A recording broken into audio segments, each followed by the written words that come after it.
Hi అండి. అందరికీ నమస్తే. ఈ వీడియో వరలక్ష్మి పూజ రోజున తీసిన వీడియో అండి. మా ఇంట్లో వరలక్ష్మి పూజ ఎలా జరిగిందో ఈ వీడియోలో అయితే చూద్దామండి. ముందుగా అందరికీ వరలక్ష్మి పూజ శుభాకాంక్షలు. అలాగొచ్చేసి మా అమ్మవారినొచ్చేసి నైటే రెడీ చేసామండి మేము. రెడీ చేసి ఆకొక అరటిపండు దీపం పెట్టి దండం పెట్టుకున్నామండి. తర్వాత మరుసటి రోజునొచ్చేసి ఒక 3:30కి అంతా లేచి ఒక 5 ప్రసాదాలైతే రెడీ చేశానండి. ప్రసాదాలు రెడీ చేసేసి అమ్మవారికొచ్చేసి పువ్వు అలంకరణ, అలాగే వాయనము, పువ్వులు, పండ్లు ఇవన్నీ పెట్టి టెంకాయ కొట్టుకొని దండం పెట్టుకునేసి అష్టోత్తరాలైతే చదువుకున్నామండి. తర్వాతొచ్చేసి మధ్యాహ్నం లంచ్‌లో వచ్చేసి మా ఆడబిడ్డ వాళ్ళందరూ వస్తారని చెప్పేసి నేను లంచ్ అయితే ప్రిపేర్ చేశానండి. చూస్తే ఇద్దరు ఆడబిడ్డలు, ఒక ఆడబిడ్డే వచ్చిందండి. చిన్న ఆడబిడ్డ పిల్లల్ని గాని తీసుకురాలేదు. స్కూల్‌కెళ్లారని చెప్పేసి తను ఒక్కటే వచ్చింది. మేమైతే అన్ని వెరైటీస్ చేశానండి. అన్నం, సాంబారు, రసం, అలాగే కాయగూరలు, పచ్చడి, నూనె వంకాయ, అలాగే అప్పలం అనేసి అరిటాకు ఫుల్‌గా ఉండాలని చెప్పేసి నేను అన్ని వెరైటీస్ అయితే చేశానండి.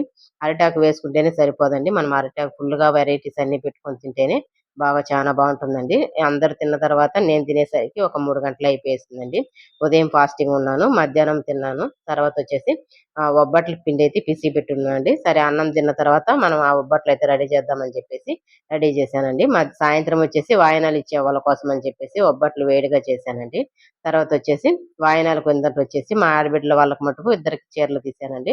మిగతా వచ్చిన వాళ్ళకొచ్చేసి బ్లౌజ్ పిట్టు, అలాగే ఆకు వక్క, అరటిపండు, గాజులు, వాళ్ళకొచ్చేసి ప్రసాదం కిందట నల్ల శనగలు, అలాగే ఒబ్బట్లయితే పెట్టానండి. తర్వాత కోను ఇలాగా వాయనమైతే ఇచ్చానండి. ఎక్కువ పెద్దగా రిటర్న్ గిఫ్ట్స్ ఏం తీయలేదండి వాయనం కిందట. ఉన్న వరకే చేశాను. తర్వాతొచ్చేసి మనం వాయనాలకిచ్చేటప్పుడొచ్చేసి నేను ఎక్కువ మందిని పిలవలేదండి. మేము వెళ్ళిన ఇంట్లో ఒక 3 మంత్స్ అయ్యుంటుంది. కొత్తగా వెళ్ళాం గాబట్టి ఎక్కువ పెద్దగా ఎవరు పరిచయం లేదు. సో, అందువల్లొచ్చేసి హౌస్ ఓనర్‌ని మట్టుకు పిలిచానండి. తర్వాత పాత ఇంట్లో ఉన్నప్పుడు ఫ్లాట్స్‌లో వాళ్ళని ఇద్దరిని మట్టుకు పిలిచానండి. ఎక్కువ మంది రాలేదు. ఒక నలుగురైతే వచ్చారు వాయనాల కిందట. వచ్చిన వాళ్ళకు వరకే నేను వాయనాలైతే ఇచ్చాను. తర్వాతొచ్చేసి అందరూ వచ్చేసి ఒక నలుగురు, ఐదుగురిని 5 మందొచ్చి 9 మంది ఇచ్చినా గాని పర్వాలేదు అంటున్నారు. సరే నాకైతే అమ్మవారితో పాటు నలుగురు, ఐదుగురు అయిపోయారు.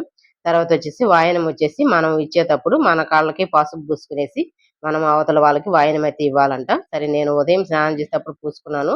మళ్ళీ ఇంకోసారి పసుపు పూసుకునేసి తర్వాత వచ్చిన వాళ్ళకి వాయనం ఇచ్చేద్దామని చెప్పేసి నేను కాళ్ళకైతే పసుపు పూసుకుంటున్నాను.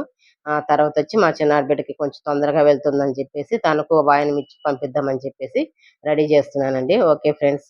వీడియో గాని నచ్చిందంటే ఒక లైక్ ఇచ్చుకోండి. అలాగే మా ఇంట్లో అమ్మవారొచ్చేసి ఈసారి మెరూన్ కలర్ శారీలో రెడీ అయిపోయిందండి. బాగా అలంకరణ గాని చానా బాగా కుదిరింది. నాకైతే బాగా నచ్చిందండి. అలాగే మా పూజ గాని బాగా గ్రాండ్‌గా జరిగిందండి. నేను అనుకున్నట్టుగానే చానా బాగా గ్రాండ్‌గా జరిగింది పూజైతే. వచ్చే సంవత్సరం ఇంకా గ్రాండ్‌గా జరగాలని చెప్పేసి కోరుకుంటున్నాను ఫ్రెండ్స్. Okay friends.